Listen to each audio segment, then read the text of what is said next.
सभी को नमस्कार। स्वागत है आप सभी का आपके अपने परिवार टीवी हिंदी चैनल पर। आशा करता हूँ आपका स्वास्थ्य अच्छा होगा और पढ़ाई लगातार चल रही होगी। हम देख रहे थे कि हिंदी की श्रृंखला में संधियां टॉपिक चल रहा था।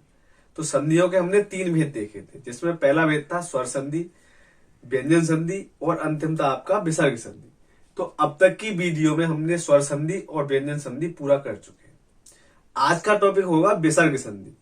यदि जिन्होंने भी हमारे पिछले वीडियो नहीं देखे हैं वो राइट कॉर्नर में आई बटन पे जाके वहां से वीडियो का लिंक प्राप्त कर सकता है और उन वीडियो को देख सकता है। आज हम देखेंगे विसर्ग संधि। तो हम देखते हैं कि वर्णों को कितने प्रकार से मिलाया जा सकता था। 6 प्रकार से मिलाया जा सकता था। जैसे वर्णों को 6 प्रकार से मिलाया जा सकता है। 6 प्रकार से मिलाया जा सकता है।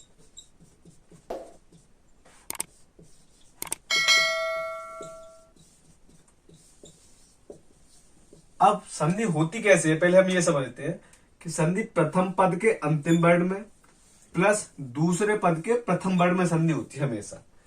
अब जो इन वर्णों का जब मेल होता है, योग होता है, तो जो विकार उत्पन्न होता है, विकार या इसको हम क्या बोल देते हैं, परिवर्तन।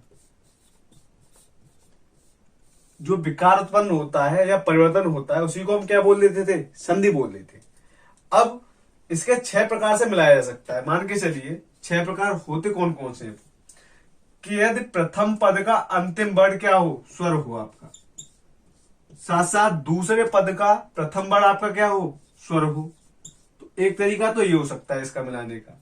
दूसरा क्या हो सकता है, मान के चलिए प्रथम पद का अंतिम वर्ण स्वर ही हो, साथ साथ दूसरे पद का जो प्रथम वर्ण है वो आपका व्यंजन हो सकता है, व्यंजन हो। और तीसरा क्या हो सकता है उसका, मान के चलिए प्रथम पद का अंतिम वर्ण व्यंजन हो, व्यंजन हो, और जो दूसरा पद है उसका प्रथम वर्ण आपका स्वर हो, ये भी हो सकता है। अन्य तरीका क्या हो सकता है, यदि प्रथम पद का अंतिम वर्ण व्यंजन हो, व्यंजन हो, और भी जो द्वितीय पद है उसका भी प्रथम वर्ण क्या हो आपका, व्यंजन हो, तो ये भी कंडीशन हो सकती है।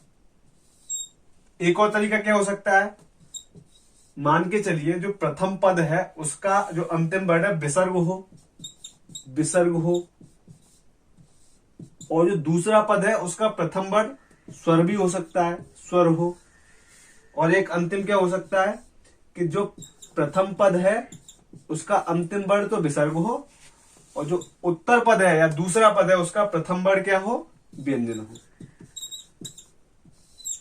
अब इसके बाद कोई 7वां कंडीशन बनता नहीं है, मतलब विसर्ग प्लस विसर्ग को हम नहीं मिला सकते, क्योंकि विसर्ग किसी शब्द के अंत में तो आ सकता है लेकिन किसी शब्द के प्रारंभ में नहीं आता विसर्ग। तो हम विसर्ग प्लस विसर्ग को नहीं मिला पाते। तो ये हमारी 6 की 6 कंडीशन मिलती थी हमको वर्णों को मिलाने की। अब स्वर प्लस स्वर से जो विकार होता था उसको हम किस नाम से जानते थे, स्वर संधि के नाम से जानते थे। तो हमने क्या देख लिया, स्वर संधि था। साथ साथ स्वर प्लस व्यंजन हो, व्यंजन प्लस स्वर हो, व्यंजन प्लस व्यंजन हो, जो इन तरीके से जो योग होता था, तो जब वो संधि का निर्माण होता था उसको हम बोलते थे व्यंजन संधि। कौन सी संधि होती थी हमारी, व्यंजन संधि। अब हम ये देखेंगे कि विसर्ग प्लस स्वर और विसर्ग प्लस व्यंजन, जब इन तरीके से वर्णों का मेल होता है तो इसको हम देखते हैं विसर्ग संधि के नाम से, विसर्ग संधि के नाम से। आज का टॉपिक हमारा क्या रहेगा, आज का टॉपिक यही विसर्ग संधि रहेगा। तो हम क्या देख सकते हैं कि विसर्ग प्लस स्वर अगर देखा जाए तो विसर्ग प्लस स्वर। अब स्वर मैंने क्या लिखा, स्वर लिखा है, अर्थात स्वर हमारे कितने होते हैं संख्या में, 11 होते हैं। तो 11 में से कोई सा भी आ सकता है। और दूसरा हमारा क्या है, विसर्ग प्लस व्यंजन, विसर्ग प्लस व्यंजन। अब व्यंजनों की संख्या कितनी होती है, 33। तो अब हमारी परिभाषा क्या बन जाएगी विसर्ग संधि की, कि विसर्ग संधि की परिभाषा बन जाएगी विसर्ग के बाद स्वर या विसर्ग के बाद व्यंजन के योग से जो विकार उत्पन्न होता है उसको हम क्या जानते हैं, विसर्ग संधि के नाम से जानते हैं। तो हम एक चीज और जानते हैं, और वो क्या है कि जब हम वर्ण विचार पढ़ना प्रारंभ किया था, वर्ण विचार, तो वर्ण होता क्या है, बेसिकली वर्ड होता है स्वर प्लस व्यंजन। स्वर प्लस व्यंजन को हम क्या बोल देते हैं? वर्ड। तो मैं इस दोनों चीजों को अगर संयुक्त करना चाहता हूं तो मैं क्या लिख सकता हूं? विसर्ग प्लस वर्ड। क्योंकि वर्ड में हमारा स्वर भी आता है और वर्ड में हमारा व्यंजन भी आता है। तो इन दो तरीकों को अलग लिखने की बजाय मैंने क्या किया कि विसर्ग प्लस वर्ड है यही चीज, लेकिन दो चीजों को मैंने एक चीज में मर्ज कर दिया। मतलब बड़ी चीज को मैंने क्या कर दिया? छोटे से भाग में लिखने का प्रयास कर दिया। अब वर्ड मेरे कितने हो जाएंगे? 11 हमारे स्वर थे, 33 हमारे व्यंजन थे, तो कुल वर्ड हमारे कितने हो जाएंगे? 44। तो मैं क्या लिख सकता हूं? यदि विसर्ग के बाद 44 वर्णों का योग होता है तो भी क्या होगा? हमारा विसर्ग संधि होगा। अब इसको मैं और छोटा करने का प्रयास करता हूं तो मैं क्या जानता हूं? विसर्ग का हम साइन क्या होता है? विसर्ग का साइन ये होता है, प्लस मैं क्या लिख दूं? 44। तो ये भी हमारा क्या है? ये भी हमारा विसर्ग संधि है एक तरीके से। अब हम विसर्ग होता क्या है बेसिकली ये समझे। हमने जब वर्णमाला पढ़ा था तो एक चीज देखा था, अयोगवा।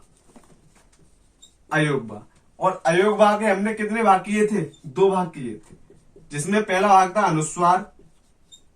अनुस्वार अनुस्वार को हम किस तरीके से दिखाते थे? शिरोरेखा के ऊपर बिंदु के रूप में दिखाते थे। वही दूसरा हमने क्या देखा था? विसर्ग। विसर्ग और विसर्ग का तरीका क्या होता था? 2 बिंदी लगा के हम विसर्ग को प्रदर्शित कर देते।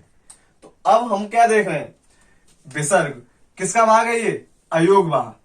जब अयोग भाग के हम टुकड़े करते हैं, शाब्दिक विच्छेद करते हैं, तो अमाने नहीं, योग माने बहन होते, मतलब जुड़ते, और बाहक माने बहन होते। अर्थात वे वर्ड जो व्यंजनों के साथ मिलकर नहीं बहन होते हैं उनको हम क्या बोल देते हैं? अयोगवा बोल देते हैं।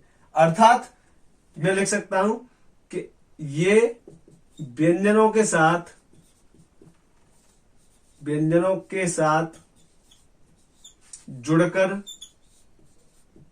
जुड़कर बहन नहीं होते हैं। बहन नहीं होते हैं। तो अर्थात क्या हुआ? व्यंजनों के साथ नहीं होते, केवल स्वरों के साथ होते हैं। तो विसर्ग का प्रयोग कहां हो सकता है? केवल स्वरों के साथ। तो मैं यहां पे क्या लिखता हूं? केवल स्वरों के साथ। स्वरों के साथ। तो हम क्या देखते हैं कि विसर्ग का प्रयोग 44 वर्णों के साथ हो रहा था, तो हमने विसर्ग संधि देखा था। तो अब विसर्ग का प्रयोग किसके साथ होता है? केवल स्वर वर्णों के साथ होता है। तो स्वर वर्णों की संख्या हमारी कितनी थी? 11। तो इस चीज को मैं कैसे लिख सकता हूं? 11 के बाद विसर्ग का प्रयोग होगा, प्लस जो 44 के है आपके स्वर प्लस व्यंजन। तो इस चीज को मैं इस तरीके से भी लिख सकता हूं। अर्थात विसर्ग से पहले क्या आ सकता है? विसर्ग से पहले केवल स्वर वर्ण आ सकते हैं, क्योंकि विसर्ग कभी भी व्यंजन वर्णों के साथ बहन नहीं हो सकता, क्योंकि ये अयोगवा वर्ण होता है हमारा। तो हमारा विसर्ग से पहले कितने वर्ण आ सकते हैं? 11 वर्ण आ सकते हैं, प्लस पीछे हमारे वर्ण स्वर भी आ सकता है और व्यंजन भी आ सकता है। तो अब हम देखेंगे कि 11 वर्णों का योग 44 वर्णों के साथ करना होता है हमको। तो उस चीज को हम क्या बोल देते हैं? विसर्ग संधि बोल देते हैं। अब हम देखेंगे इसको आगे नेक्स्ट तरीके से। तो हमने देखा 11 और 11 के बाद आपका क्या होगा? विसर्ग प्लस 44। अब 44 में आपका क्या होगा? स्वर भी हो सकता है और व्यंजन भी हो सकता है। लेकिन विसर्ग से पहले हमेशा क्या मिलेगा हमको? केवल स्वर ही मिलेंगे, क्योंकि विसर्ग कभी भी व्यंजन वर्णों के साथ प्रयोग में नहीं आते हैं। अब हम देखेंगे कि 11 वर्णों का हमको 44 वर्णों के साथ योग कराना है। तो अब 44 वर्णों के साथ कराना थोड़ा दिक्कत आ जाएगी, कठिन हो जाता है। इसलिए हम क्या करते हैं कि 44 को हम 2 भागों में विभक्त करते हैं। अब 2 भागों में हम कैसे विभक्त करते हैं? जैसे मान के चलिए मैं लिखता हूं 11 विसर्ग प्लस, अब 44 को मैं 2 भागों में विभक्त करूंगा। कैसे करके? एक तो करूंगा मैं अघोष वर्ण के रूप में, और दूसरा मैं करूंगा सघोष वर्ण के रूप में, सघोष वर्ण। अब प्रश्न ये बनता है कि अघोष वर्ण क्या होते हैं और सघोष वर्ण क्या होते हैं। तो नाम से ही स्पष्ट हो रहा है, पहले तो घोष का अर्थ होता है कंपन। क्या होता है? कंपन। अब जब अ उपसर्ग के रूप में प्रयोग में होने लगता है तो नहीं के रूप में अर्थ देता है। तो जहां कंपन नहीं होता, अर्थात वे वर्ड जिनका उच्चारण करते समय हमारा मुख में कंपन नहीं होता है तो वो क्या होते हैं, हमारे अघोष वर्ड होते हैं। साथ साथ सघोष वर्ड क्या होते हैं, ऐसे वर्ड जिनका उच्चारण करते समय कंपन होता है, सा का अर्थ होता है सहित या साथ में, तो कंपन होता है वो कैसे होते हैं, सघोष वर्ड होते हैं। सघोष वर्ड और अघोष वर्ड ये पूरा का पूरा हम वर्ण विचार से संबंधित तथ्य हैं, और वर्ण विचार हम पहले बहुत बार कर चुके हैं। तो अगर जिन्होंने भी हमारे वर्ण विचार वाले वीडियो नहीं देखे हैं वो डिस्क्रिप्शन में जाके उन वीडियो का लिंक प्राप्त कर सकते हैं, वहां से उन वीडियो को देख सकते हैं। अब प्रश्न बनता है अघोष वर्ड होते क्या है और सघोष वर्ड क्या होते हैं। तो हमने देखा था कि प्रथम और द्वितीय वर्ड, हमने देखा था जो वर्गीय व्यंजन देखे थे, तो वर्गीय व्यंजन में प्रत्येक वर्ग का पहला और दूसरा वर्ड क्या होता था, हमारा अघोष वर्ड होता था। और साथ साथ में क्या होते थे, और हमारा होता था तालव्य सकार, मूर्धन्य सकार और दंत सकार। ये हमारे 3 सकार हमारे अघोष में ही आते हैं। तो कितने हो गए, प्रत्येक वर्ग में 1 और 2, मतलब 2 वर्ड आ रहे हैं। तो 5 वर्ग होते थे तो 10 वर्ड वो हो गए और 3 ये हो गए, तो कुल मिला के कितने होते हैं हमारे अघोष वर्ड, 13 वर्ड हो जाते हैं हमारे अघोष वर्ड। अब सघोष वर्ड क्या रहते हैं, तो जो पहला और दूसरा अघोष में आते हैं तो तीसरा, चौथा और पांचवा, प्रत्येक वर्ग का तीसरा, चौथा, पांचवा वर्ड हमारा क्या होता है, सघोष वर्ड होता है। साथ साथ जो हमने अंतस्थ व्यंजन देखे थे य, र, ल और व, और हमने देखा ये स, स ये हमारे ऊष्म व्यंजन थे। तो एक व्यंजन इसमें से रह गया ऊष्म, तो जो ऊष्म हमारा ह होता है वो हमारा सघोष वर्ड माना जाता है। और सभी स्वर और स्वरों की संख्या कितनी होती है, 11 होती है। तो अब हम कुल सघोष वर्ड देखना चाहते हैं, तो 3, 4, 5, प्रत्येक वर्ग में 3-3 वर्ड ये आ रहे हैं, तो 15 वर्ड ये हो जाएंगे आपके, और 5 वर्ड ये हैं आपके, तो कितने हो गए 20, और 11 ये, तो टोटल कितने हो जाएंगे आपके 31 वर्ड। तो कुल सघोष वर्डों की संख्या कितनी होती है, 31। अब हम देखेंगे कि यदि 11 का योग इन अघोष वर्णों के साथ होता है, फिर देखेंगे हम 11 का योग इन सघोष वर्णों के साथ होता है, तो अघोष और सघोष मिला के पूरा का पूरा हम 44 के साथ पढ़ लेंगे। अब हम क्या पढ़ेंगे, मान के चलिए 11 विसर्ग प्लस, अब ये 44 की जगह मैं क्या लिखूंगा, अब मैं लिखूंगा अघोष वर्ड, अघोष वर्ड, अघोष वर्णों के साथ पढ़ूंगा। अघोष वर्ड क्या थे हमारे, प्रत्येक वर्ग का पहला और दूसरा, मान के चलिए मैं लिख रहा हूं यहाँ पे प्रत्येक वर्ग का, तो पहला वर्ग हमारा क्या है, क और ख, क वर्ग के हमारे कौन से हो गए, क और ख, दूसरा आएगा च और छ, तीसरा आएगा आपका ट और ठ, और फिर आएगा आपका त और थ, और अंतिम वर्ग है आपका प वर्ग, जिसका प और फ। ये तो आपके 5 वर्गीय व्यंजन हो गए आपके, जो 5 वर्ग होते थे उनसे प्रत्येक से मैंने 2-2 वर्ड ले लिए। तो क ख च छ ट ठ त थ प फ, ये यहां तक कंप्लीट हो गया। अब क्या बचे, तीनों आपके सकार बचे, तो मैं आपके सकार लिख लेता हूं। तो मैंने यहाँ पे तालव्य सकार लिख लिया, मूर्धन्य सकार लिख दिया, और साथ साथ दंत सकार लिख दिया। तो अब मैं इन वर्णों के साथ 11 विसर्ग प्लस अघोष वर्णों में किनका योग कराऊंगा, इनका योग कराऊंगा। तो अब हम देखते हैं इसका अगला पार्ट। अब हम देखेंगे कि 11 स्वरों के बाद विसर्ग आएगा और विसर्ग के बाद अघोष वर्ण आएगा। तो पहला नियम लिखता हूं मैं यहाँ पे, नियम नंबर 1। नियम नंबर 1 क्या देखेंगे, कोई भी स्वर हो आपका, कोई भी स्वर हो, कोई भी स्वर से मतलब 11 में से चाहे कोई सा भी स्वर हो, कोई सा भी स्वर हो, और उसके बाद क्या आना चाहिए, विसर्ग आना चाहिए। प्लस अब मैं क्या देख रहा हूं, च छ और स, ये तालव्य वर्ण है हमारे। कैसे है, तालव्य वर्ण। तो मैंने लिख दिया यहां पे तालव्य अघोष। तालव्य अघोष में हमारे कौन से वर्ण आ रहे हैं, च छ और ये स। तो मैं यहां पे लिख सकता हूं च छ और स।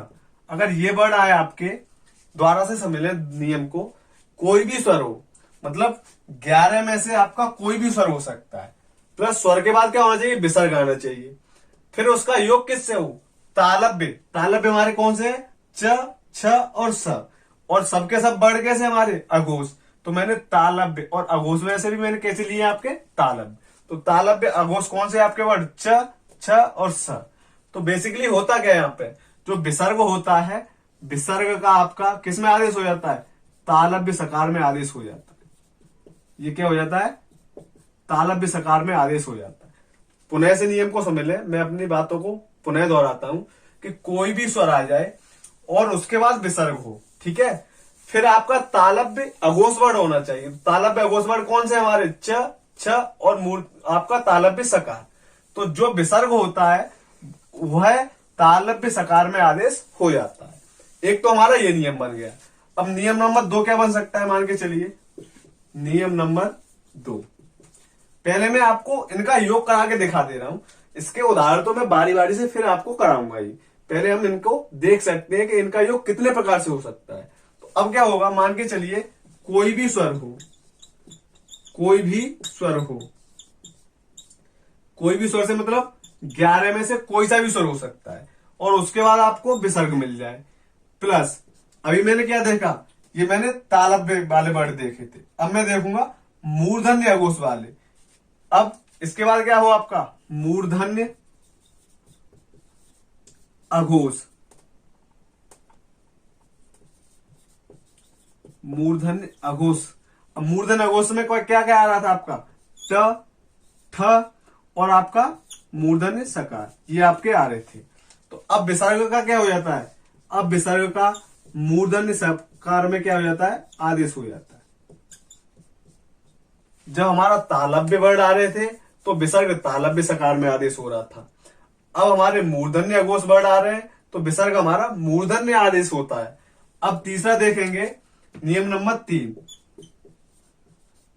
नियम नंबर 3 क्या बनेगा, मान के चलिए कोई भी स्वर हो, मतलब मैं तो ऐसे लिख दे रहा हूं 11 में से कोई सा भी स्वर आ जाए, फिर उसके बाद आपको क्या आ जाए, विसर्ग आ जाए।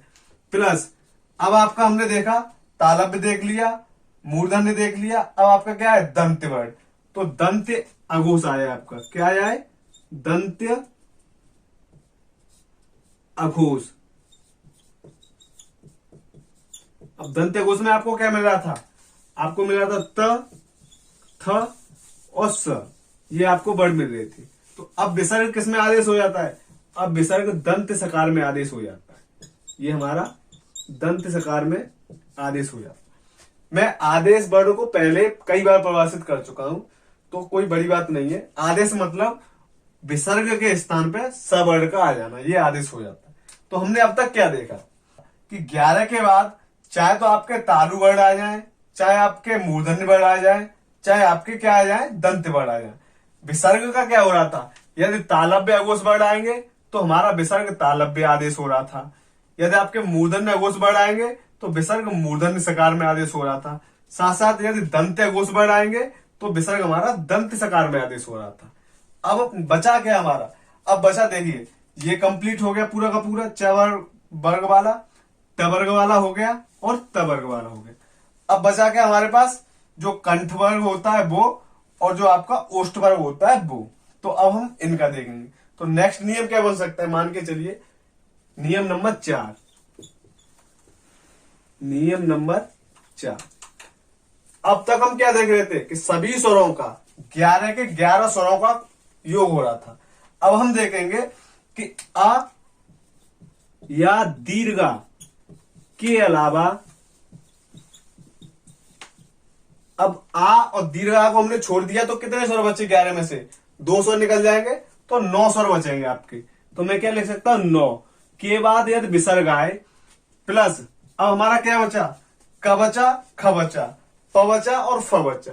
तो अब इन चारों वर्णों में से कोई सा भी आ जाए, अर्थात क, ख, प और फ, ये वर्ण आए। पुनः समझे, मान के चले, हमने क्या देखा, च वर्ग देख लिया पूरा, ट वर्ग देख लिया और त वर्ग देख लिया। अब हमारे पास शेष क्या बचा, एक तो हमारा क और ख बचा जो हमारे कंठ वर्ग के, और एक बचा प और फ जो हमारे ओष्ठ वर्ग के। अब हम देखेंगे कि इनका योग हो, बाय द वे इनको छोड़ के ये आए तो क्या होता है। तो अब हम देखेंगे अ या दीर्घ आ के अलावा, अर्थात अभी तक हम 11 स्वरों का योग देख रहे थे। अब हम देखेंगे अ और दीर्घ आ को छोड़ के कितने स्वर बचेंगे हमारे, 9 स्वर बचेंगे। उनके अलावा ये चाहे तो का आ जाए, चाहे खा आ जाए, चाहे पा आ जाए, चाहे फा आ जाए, तो क्या होता है, तब मान के चले, तब इस विसर्ग के स्थान पे मूर्धन्य सकार का क्या हो जाता है, आदेश हो जाता है। अब क्या होगा, इस विसर्ग के स्थान पे मूर्धन्य सकार का क्या हो जाता है, आदेश हो जाता है। अब हमने ये देख लिया, मान के चलिए अब स्थिति हमारी ऐसी आए कि आ और दीर्घ आ के बाद हमारा कोई इनमें से बड़ा है, तब क्या हो सकता है। तो नियम नंबर 5 क्या बन सकता है हमारा, नियम नंबर 5। अब तक हमने देखा कि आ और दीर्घ आ के अतिरिक्त कोई स्वर आ रहा था। अब मान के चलिए यही दो आ जाए तो क्या बन सकता है, अ या दीर्घ आ के बाद विसर्ग आए प्लस अब क ख प फ चारों में से कोई वर्ड आ जाए, तो क ख प और फ इन चारों में से कोई वर्ड आ जाए, तो अब यहां पे क्या होता है, तो यहां पे प्रकृति भाव, प्रकृति भाव अर्थात समझ रहे हैं ना, प्रकृति भाव होता क्या है, कोई परिवर्तन नहीं, कोई परिवर्तन नहीं।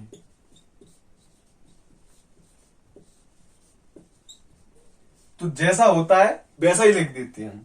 तो अब तक हमने क्या देखा, अब हम देख रहे थे कि 11 वर्णों का अर्थात विसर्ग से पहले आपका क्या मिलेगा, स्वर मिलेगा। उसके बाद जब हम 44 वर्णों में से हमने देखा था पहला भाग अघोष वर्ण, अघोष वर्णों की संख्या 13 वर्ण कौन से होते थे, प्रत्येक वर्ग का पहला और दूसरा। तो मेरे का वर्ग का पहला दूसरा, च वर्ग का पहला दूसरा, ट वर्ग का पहला दूसरा, त वर्ग का पहला दूसरा और प वर्ग का पहला दूसरा। साथ साथ आपके तीनों सकार, तालव्य सकार, मूर्धन्य सकार, दंत सकार, ये हमारे कैसे थे, अघोष वर्ण थे। तो अब हम देख रहे थे, पहला नियम हमने क्या देखा, कोई भी स्वर आए, 11 में से कोई भी स्वर आ सकता है और उसके बाद विसर्ग। फिर क्या होगा, तालव्य, तालव्य हमारा क्या होता है, च छ और तालव्य सकार, इनका योग हो तो जो विसर्ग होता था वो किस में आदेश हो जाता था, तालव्य सकार में ही आदेश हो जाता था। दूसरा हमने नियम क्या देखा, कोई भी स्वर आ जाए उसके बाद यदि मूर्धन्य अघोष वर्ण आए, मूर्धन्य अघोष वर्ण क्या थे आपके, ट ठ और ये मूर्धन्य सकार, तो अब विसर्ग किसमें आदेश होता था, मूर्धन्य सकार में ही आदेश हो जाता था। तीसरा नियम हमने क्या देखा, मान के चलिए कोई भी स्वर हो, कोई भी स्वर से मतलब मैंने 11 के 11 लिख दिए, उसके बाद विसर्ग हो और फिर आपके दंत अघोष वर्ण आए, दंत अघोष कौन से आपके, त थ और स, ये वर्ण आए तो फिर विसर्ग दंत सकार में आदेश होता था। ये हमने तीनों वर्ण देख लिए थे, च ट त वर्ग वाले। अब शेष क्या रह गया था, क ख जो कंठ वर्ग के हैं और प फ जो आपके ओष्ठ वर्ग के हैं। तो अब इनका योग देखेंगे। अब नियम नंबर 4 हमने क्या देखा था, यदि आ और दीर्घ आ के अतिरिक्त 9 स्वर बच जाएंगे, इनके बाद इन चारों वर्णों में से कोई सा भी वर्ण आए तो विसर्ग किसमें आदेश हो जाता था, मूर्धन्य सकार में आदेश हो जाता था। अब मान के चलिए आ और दीर्घ आई आ जाए, तब क्या होगा, यदि आ और दीर्घ आ के बाद विसर्ग हो प्लस इन चारों वर्णों में से कोई सा भी वर्ण आ जाए तो फिर वहां पे प्रकृति भाव की संधि होती है, अर्थात वहां पे कोई परिवर्तन नहीं होता है। तो मैंने ये बताया आपको। यदि आपको ये नहीं समझ में आ रहा है तो वीडियो को फिर पुनः रिवाइंड करके एक बार फिर देख लें, तो जिससे आपके कॉन्सेप्ट अच्छे से क्लियर हो जाएंगे। अब हम देखेंगे इनके बारी बारी से उदाहरण। तो नियम नंबर 1 क्या था हमारा, नियम नंबर 1 था कि मान के चलिए 11 से मतलब क्या है, सभी स्वर, और उसके बाद आपका क्या आएगा, विसर्ग, प्लस उसके बाद क्या आएगा, च वर्ण मिल जाए, छ वर्ण मिल जाए या आपका तालव्य सकार मिल जाए। तो विसर्ग किसमें आदेश हो जाता था आपका, तालव्य सकार में आदेश हो जाता था। अब इससे हम कुछ उदाहरण समझते हैं। उदाहरण जैसे एक उदाहरण है आपका निशुल्क, निशुल्क। तो अब इसका हम संधि विच्छेद करते हैं तो वो किस प्रकार से होता है, तो इसका संधि विच्छेद होता है नि, विसर्ग लगाएंगे इस पे। देखिए हम क्या देख रहे थे, मोस्टली इसमें पहचान क्या होगी विसर्ग संधि में, और वो भी अघोष वाले नियम की। तो वो होगा आपका तालव्य सकार आएगा, मूर्धन्य सकार आएगा और दंत सकार आएगा। और वो कैसे आएंगे आपके, स्वर रहित, अर्थात आधे वर्ण आएंगे। तो अब यहाँ पे क्या है आपका तालव्य सकार। अब जो भी सकार आए तो जब उसका हम संधि विग्रह करते हैं तो उसकी जगह पे हमको क्या प्रयोग करना है, उसकी जगह पे हमको विसर्ग चिन्ह प्रयोग करना है। अब उसके बाद हमको क्या लगा देना है, धन। अब पीछे क्या रह गया, शुल्क। तो जैसे हम देखते हैं ना, व्यवहारिक हम तरीके से निःशुल्क को हम इसी तरीके से लिखते हैं। कैसे लिखते हैं, हम ऐसे लिखते हैं निःशुल्क।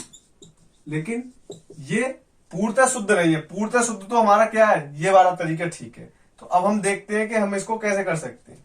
अब हमारा ना को हम अगर स्वर रहित करें तो कैसे कर सकते हैं, ना को मैंने स्वर रहित कर दिया तो इसमें क्या है हमारी लघु ई। लघु ई के बाद क्या है आपका विसर्ग, प्लस पीछे क्या है शुल्क। तो अब हमारा नियम क्या था, 11। 11 से मतलब कोई सा भी स्वर हो सकता है। तो विसर्ग से पहले हमको ई क्या है हमारा स्वर, और उसके बाद हमको क्या मिल रहा है, च छ स। तो हमको तालव्य सकार मिल रहा है। तो विसर्ग का क्या हो जाता है हमारा, तालव्य सकार, वो भी कैसा, स्वर रहित। तो आगे क्या चल रहा है, अब मैं ई को इसमें जोड़ रहा हूं तो क्या बन जाएगा हमारा नी। पीछे क्या है हमारा शुल्क चल रहा है, तो मैंने ये लिख दिया शुल्क। विसर्ग के स्थान पर क्या हो जाएगा आपका, केवल तालव्य सकार आ जाएगा, वो भी स्वर रहित। जब हम सबको मिलाएंगे तो क्या बन जाएगा, निःशुल्क। क्योंकि ये हमारा खड़ी पाई का वर्ड था, इसलिए हम क्या कर देते हैं, इसकी खड़ी पाई हटा देते हैं। अब हम देखेंगे इसका दूसरा उदाहरण। जैसे निश्वास देख सकते हैं हम, क्या है हमारा निश्वास। निश्वास, इसको हम देख सकते हैं एक बार, इसका संधि विग्रह क्या होगा, तो इसका संधि विग्रह होगा नि। अब हमारा जो तालव्य सकार है उसकी जगह पे हम क्या प्रयुक्त में ले लेंगे, विसर्ग, प्लस अब क्या बन सकता है, अब बन सकता है इसका श्वास। अब क्या बन गया हमारा ये, अब हम इसका संधि विग्रह करेंगे तो नि विसर्ग धन श्वास। इसी तरीके से ये हमने देखा था। अब नी में हमारा क्या स्वर है, ई स्वर है। ई स्वर है तो ई के बाद हमारा विसर्ग मिल रहा है, उसके बाद हमको तालव्य सकार मिल रहा है। तो जब हम इनको योग करेंगे तो हम कहां पे पहुंच जाएंगे, निश्वास पे पहुंच जाएंगे। एक और हम उदाहरण देख सकते हैं, जैसे मनश्चेतना। मनश्चेतना, अब इसका संधि विग्रह क्या होगा, इसका संधि विग्रह होगा मन है धन चेतना। अब जब हम देखेंगे नाम हमारा कौन सा स्वर है, आ स्वर है, तो क्या बन जाएगा मन। इसमें क्या हमारा आ स्वर नहीं, तो आगे बाद क्या है आपका विसर्ग, प्लस क्या चल रहा है चेतना। तो क्या मिल रहा है, हमारा नियम क्या था, 11 के बाद विसर्ग होना चाहिए। 11 का मतलब आ, ये भी हमारा क्या है स्वर, उसके बाद विसर्ग, और उसके बाद हमको च वर्ड मिल गया। तो अब हमारा क्या होगा, विसर्ग किसमें आदेश हो जाता है आपका तालव्य सकार में, वो भी कैसा हमारा आएगा स्वर रहित। आगे क्या चल रहा है मन, तो मैंने आपका क्या लिख दिया मन। पीछे क्या रह गया चेतना। तो सबको मिला के क्या बन जाएगा मनश्चेतना। मनस चेतना। इस प्रकार से पूरा नियम समझ सकते हैं हम। 11 प्लस च छ स, तो जो विसर्ग होता है हमारा किस में आदेश हो जाता है, तालव्य सकार में हो जाता है। अब हम इसका एक और उदाहरण देख सकते हैं, जैसे दुस्शासन। दुस्शासन, दुस्शासन का संधि विग्रह करेंगे तो क्या बनेगा आपका, इसका बनता है दुह। इस तालव्य सकार के स्थान पे क्या आ जाएगा विसर्ग, और प्लस पीछे क्या हो जाएगा शासन। तो अब इसमें ऊ के बाद आपको क्या मिलेगा तालव्य सकार, तो अब क्या हो जाएगा हमारा दुस्शासन हो जाएगा। अब हम देखते हैं दूसरा नियम। दूसरा नियम क्या था हमारा, दूसरा नियम था, मान के चलिए 11 के बाद आपको विसर्ग मिल जाए, प्लस आपको क्या मिल जाए, अब तक हमने देखा था तालव्य वर्ड मिलेंगे, अब आपको क्या मिलेगा मूर्धन। मूर्धन में क्या था हमारा ट ठ और मूर्धन सकार। तब क्या होता था, तब ये विसर्ग मूर्धन सकार में ही आदेश हो जाता था। अब इसके उदाहरण देखते हैं हम। उदाहरण जैसे धनुष्टंकार। धनुष्टंकार, अब इसका हम संधि विग्रह करेंगे तो क्या बनता है हमारा, इसका बनेगा धनु। अब हमारा मूर्धन्य सकार है, इसका मतलब क्या है, इस सकार की जगह पे क्या आना है आपका विसर्ग, प्लस पीछे क्या चल रहा है टंकार। अब जब हम इसमें से स्वर रहित निकालेंगे तो क्या बनेगा धन। धन ऊ के बाद क्या है आपका विसर्ग प्लस टंकार। अब हम क्या देख रहे हैं, 11 के बाद 11 में से आपका ऊ है, स्वर है, विसर्ग मिल रहा है और उसके बाद ट वर्ड मिल रहा है। तो अब ये विसर्ग किस में आदेश हो जाता है? मूर्धन्य सकार में आदेश हो जाता है, और वो भी स्वर रहित। अब ऊ को मैं इससे मिला दूंगा तो क्या बनेगा आगे? धनु। और पीछे क्या चल रहा है? टंकार। अब इनको सबको संयुक्त करूंगा तो ये खड़ी पाई का वर्ण है और स्वर रहित है, तो इसकी क्या हो जाएगी? खड़ी पाई हट जाएगी, तो क्या हो जाएगा? धनुष टंकार। तो ये आपने देखा कि धनुष टंकार से धनु, विसर्ग और धन टंकार, इस प्रकार से हमने इसका संधि विग्रह किया, तो वहीं पे आ गए। अब हम देखते हैं इसका दूसरा उदाहरण। एक देखते हैं,